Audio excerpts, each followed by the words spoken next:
Chicken তো আপনারা বিভিন্নভাবেই খেয়েছেন, কিন্তু আজকে আমি চিকেন রান্নাটা একটু অন্যরকম করতে চলেছি। আজ আমি বিহারের বিখ্যাত এক চিকেন কারির রেসিপি দেখাতে চলেছি। আজকের রেসিপির নাম হলো চম্পারন চিকেন, কিংবা অহুনা চিকেন বলা যায়, বা হান্ডি চিকেনও আপনারা বলতে পারেন। আর দেরি করছি না, আমার সকল দর্শক এবং শ্রোতা বন্ধুদের স্বাগত জানিয়ে সোজা আমি রেসিপিতে চলে গেলাম। আসুন দেখে নিন কীভাবে আমি বানিয়ে নিচ্ছি চিকেনের রেসিপিটা। চিকেন বানানোর জন্য একটা ইম্পর্টেন্ট মশলা করে নিতে হবে সবার প্রথমে।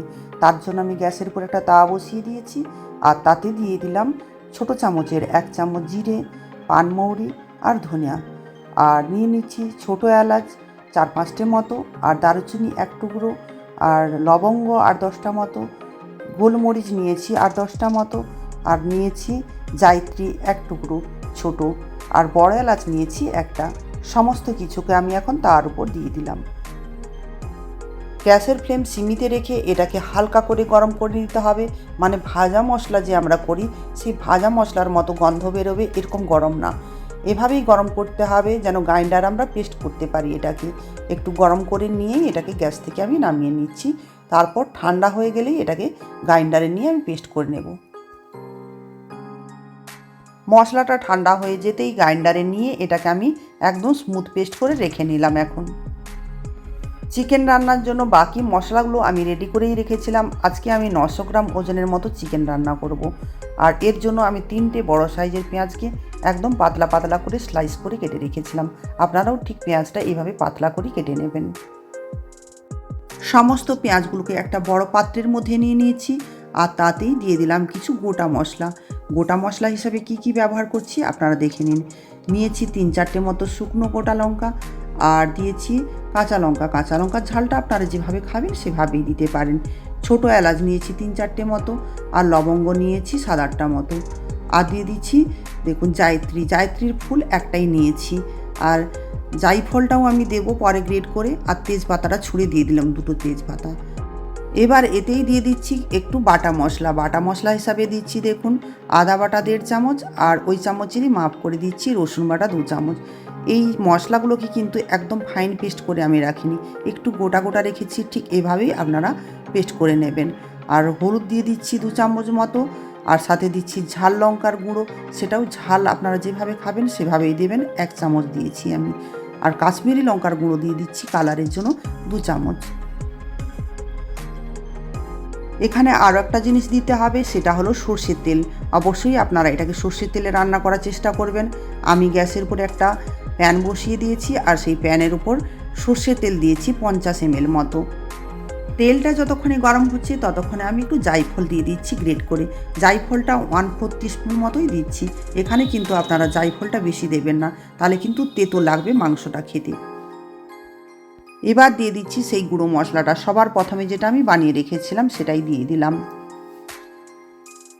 এখানে পেঁয়াজের উপরেও লবণ দিয়ে দিচ্ছি, কারণ লবণটা দিয়ে দিলে এই সময় পেঁয়াজটা কিন্তু গলা গলা হয়ে যায়। যতটা পরিমাণ লবণ প্রয়োজন আমি ঠিক মশলার মাপেই লবণটা দিয়ে দিচ্ছি। আর মাংসতেই আগে থেকে আমি ম্যারিনেশন করে রেখেছি, মাংসর মাপেই আমি কিন্তু লবণটা দিয়ে রেখেছিলাম। এইবারে এটাকে কিন্তু হাত দিয়ে খুব ভালো করে মাখতে হবে। প্রায় 5 মিনিট মতো ভালো করে মেখে নেবেন। যতটাই মাখবেন ততটা কিন্তু টেস্ট হবে, আর পেঁয়াজগুলো একদম গলে গলে যাবে খুব সুন্দরভাবে।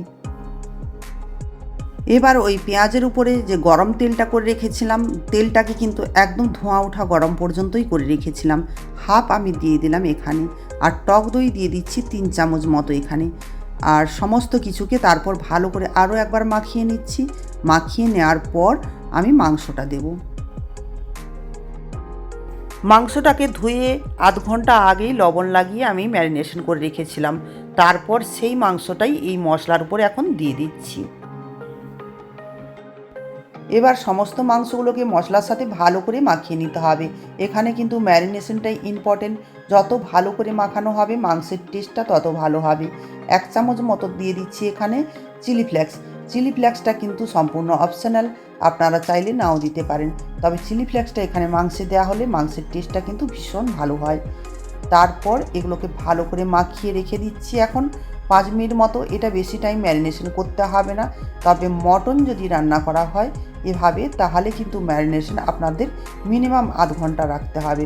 যেহেতু চিকেন রান্না হচ্ছে, তার জন্য এখানে আধ ঘন্টা রাখার প্রয়োজন নেই। যখনই আমি ম্যারিনেশন করব তখনই রান্নাটা করে নিতে পারবো। আর একটা গোটা রসুন আমি ভালো করে দেখুন ধুয়ে রেখেছিলাম, আর হাত দিয়ে এভাবে একটু চেপে দিচ্ছি, যাতে রসুনের যে একটা গন্ধ থাকে সেই গন্ধটা ভালোভাবে মাংসের মধ্যে চলে যায়। এবার চিকেন রান্নার জন্য আমি মাটির হাঁড়ি নিয়েছি, আর মাটির হাঁড়িতেই দিয়ে দিচ্ছি সেই তেল, গরম করা তেলটা। আপনারা এখানে যখন মাটির হাঁড়ি ব্যবহার করবেন, যদি নতুন ব্যবহার করেন তাহলে একদিন জলে ভিজিয়ে রেখে দেবেন। আমি এটা আগেই মাংস রান্না করেছিলাম, তারপর আমি আবার এটাতে রান্না করছি, তাই জলে আর ভিজাতে হলো না। এবার আমি হাঁড়ির মধ্যেই সমস্ত মাংসগুলোকে দিয়ে দিলাম। আপনাদের বাড়িতে যদি এ ধরনের মাটির হাঁড়ি না থাকে তাহলে আপনারা যে কোনো হাঁড়ি ব্যবহার করতে পারেন। এবার হাঁড়ির ঢাকনাটা আমি বন্ধ করে দিলাম। আপনারা যেভাবে পারবেন সেভাবেই কিন্তু ঢাকনাটা বন্ধ করতে পারেন, ঠিক উল্টো দিকেও বন্ধ করতে পারেন, আর আমি প্রথমে যেভাবে দিয়েছিলাম সেভাবেও দিতে পারেন। তবে সোজা দিকে যদি দেওয়া হয় আটাটা একটু বেশি পরিমাণ লাগে, আমার মনে হলো ঠিক হবে না, তাই আমি এই উল্টো দিক করেই কিন্তু আটাটা লাগিয়ে দিচ্ছি। একদম হাওয়াটা যেন না বেরোয়, এভাবেই আপনারা আটা দিয়ে মুখটাকে একদম বন্ধ করে দেবেন, ঠিক যেভাবে আমি বন্ধ করে নিলাম। এবার মাটির হাঁড়িটাকে আমি গ্যাসের উপরে বসিয়ে দিয়েছি আর গ্যাসটা জ্বালিয়ে দিয়েছি। প্রথমে আমি গ্যাসটা 1 মিনিট মতো হাই ফ্লেমেই রাখবো। হাঁড়িটা যখন একদম গরম হয়ে যাবে তারপর গ্যাসের ফ্লেমটাকে একদম সীমিত করে দেব। তারপর এটাকে আমি 40 মিনিট মতো রেখে দিচ্ছি। তারপর এসে আমি গ্যাসটাকে বন্ধ করে দেব। গ্যাসটা বন্ধ করে দেওয়ার পরে আবার 15 মিনিট আমি কোনোভাবেই ঢাকনা খুলব না, ঠিক এইভাবেই আমি রেস্টে রেখে দেবো। 15 মিনিট পরে আমি ঢাকনা সরিয়ে নিয়ে আপনাদের দেখিয়ে দিচ্ছি। এবার আটাগুলোকে ঠিক আস্তে আস্তে করে এভাবে ছাড়িয়ে নিচ্ছি। তারপর আমি আপনাদের ঢাকনা সরিয়ে নিয়ে মাংসটা দেখিয়ে দিচ্ছি। দেখুন, মাংসের কালারটা দেখে আশা করি আপনারা বুঝতেই পেরেছেন মাংসটা কিন্তু পারফেক্টভাবে রেডি হয়ে গিয়েছে, আর সেদ্ধটাও কিন্তু একদম পারফেক্টভাবেই রেডি হয়ে গিয়েছে। এভাবে আপনারা একবার চিকেন বানিয়ে খান, আশা করছি আপনাদেরও ভালো লাগবে। এটা কিন্তু খেতে দুর্দান্ত লাগে। সত্যি বলতে এটা ভাতের সাথে, রুটির সাথে, পরোটার সাথে, যারই সাথে খাই না কেন ভীষণ ভালো লাগে খেতে। একবার অবশ্যই আপনারা ট্রাই করে দেখতে পারেন। প্রত্যেকবারের মতোই একটাই কথা বলবো, যদি রেসিপিটা আপনাদের কাছে একটু ভালো লেগে থাকে তাহলে প্লিজ লাইক করবেন, কমেন্ট করবেন, অবশ্যই বন্ধুদের মাঝে শেয়ার করে দেবেন। আর যে সকল বন্ধুরা চ্যানেলে নতুন এসেছেন তারা কিন্তু চ্যানেলটাকে সাবস্ক্রাইব করে দেবেন, যাতে করে পরবর্তীকালে আমি যে কোনো ভিডিও বানালে সবার আগে আপনাদের কাছে নোটিফিকেশান পৌঁছে যায়। চিকেন কিন্তু অলমোস্ট রেডি হয়ে গিয়েছে। ওপর থেকে ছোট ছোট করে ধনেপাতা পাতা কুচিয়ে রেখেছিলাম, সেটাই দিয়ে দিলাম। প্রতিবারের মতোই বলবো, আজকের মতো টাটা। আবারও হাজির হয়ে যাব নেক্সট কোনো ভিডিও নিয়ে আপনাদের সামনে। ততক্ষণে সবাই ভালো থাকবেন। নমস্কার।